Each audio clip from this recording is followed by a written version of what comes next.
क्या आपने कभी सोचा है कि रात के 3 बजे बजने वाली घंटी के पीछे कौन हो सकता है? आज की कहानी उस लड़की की है जिसने गलती से एक बंद दरवाजा खोल दिया था। वो दरवाजा जिसे पिछले 50 सालों से किसी ने छुआ भी नहीं था। क्या आपने कभी महसूस किया है कि कोई आपकी परछाई के पीछे खड़ा है, लेकिन जब आप मुड़ते हैं तो वहां कोई नहीं होता? ये कहानी है एक छोटे से गांव की, जहां हर रात एक अजीब आवाज सुनाई देती थी।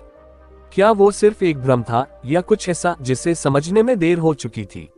आगे की कहानी सुनने से पहले अपने कमरे की लाइट बंद कर लीजिए और इस डरावनी सफर के लिए तैयार हो जाए। लेकिन याद रखिए, अंत तक आपकी सांसें थम जाएंगी।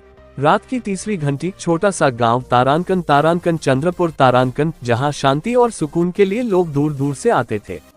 पर इस गांव की एक पुरानी हवेली के बारे में अजीब कहानियां प्रचलित थीं। कहते हैं वहां से हर रात 3 बजे घंटी की आवाज आती थी। लोग कहते थे कि कोई भी उस हवेली के पास नहीं जाता, क्योंकि जिसने भी दरवाजे को खोलने की कोशिश की वो कभी वापस नहीं लौटा। इस गांव में रहने आई थी तारांकन निधि तारांकन, एक 22 साल की लड़की जो हाल ही में अपने माता पिता के साथ शहर से यहाँ शिफ्ट हुई थी। निधि को अंधविश्वासों पर यकीन नहीं था। उसने गांव के लोगों की कहानियों को बस पुरानी कहावतें मानकर नजरअंदाज कर दिया। लेकिन वह हवेली उसे हर रोज आकर्षित करती। एक रात निधि ने फैसला किया कि वह इन कहानियों की सच्चाई जानकर रहेगी। उसने अपनी दोस्त तारांकन आरती तारांकन को भी मनाया, जो खुद डर के मारे इस विचार के खिलाफ थी। पर निधि का आत्मविश्वास इतना प्रबल था कि आरती को उसके साथ जाना पड़ा। हवेली की ओर पहला कदम। वो रात अमावस्या की थी। हवेली काली छाया में छिपी हुई थी। जैसे ही दोनों ने हवेली के पास कदम रखा, हवा अचानक ठंडी हो गई। दरवाजे पर लगा ताला जंग खा चुका था और उस पर कुछ अजीब निशान बने हुए थे। निधि ने जैसे ही दरवाजे को छुआ, उसे ऐसा लगा जैसे किसी ने उसकी उंगलियों को पकड़ लिया हो। दरवाजे के अंदर का सच। दरवाजा जैसे ही खुला, एक जोरदार आवाज ने पूरे गांव को हिला दिया। अंदर सब कुछ धूल से ढका हुआ था।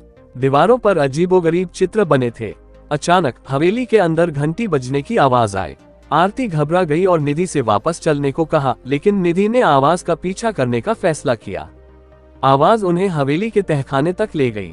सीढ़ियां अंधेरे में डूबी हुई थीं और हर कदम पर ऐसा लगता था जैसे कोई उनके पीछे चल रहा हो।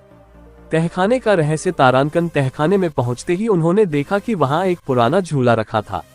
झूले के पास एक घंटी लटक रही थी। अचानक झूला अपने आप हिलने लगा। घंटी अपने आप बजने लगी। तभी वहां एक बूढ़ी औरत की परछाई दिखी। उसकी आंखें खून की तरह लाल थीं। उसने धीमे स्वर में कहा, तारांकन, तुमने दरवाजा क्यों खोला? अब तुम वापस नहीं जा सकती। तारांकन। उस बूढ़ी औरत का नाम तारांकन मंगला तारांकन था। उसने बताया कि 50 साल पहले इस गांव में भयानक हादसा हुआ था। हवेली के मालिक की बेटी ने प्रेम में धोखा खाकर आत्महत्या कर ली थी।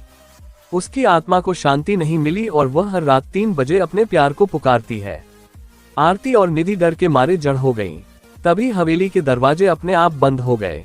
निधि ने भागने की कोशिश की, लेकिन हर दिशा में दरवाजे गायब हो चुके थे। अचानक झूला इतनी जोर से हिलने लगा कि उसकी आवाज पूरे तहखाने में गूंजने लगी।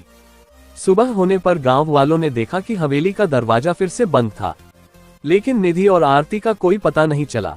लोगों का कहना है कि जब भी कोई उस हवेली के पास जाता है तो उन्हें निधि और आरती की चीखें सुनाई देती हैं। कुछ रहस्य छेड़ने के लिए नहीं होते। जो दरवाजे बंद हैं उन्हें बंद ही रहने दो। क्या आप इस कहानी से सहमत हैं या आप भी ऐसी ही किसी घटना का हिस्सा रहे हैं? अपनी राय कमेंट में जरूर बताएं।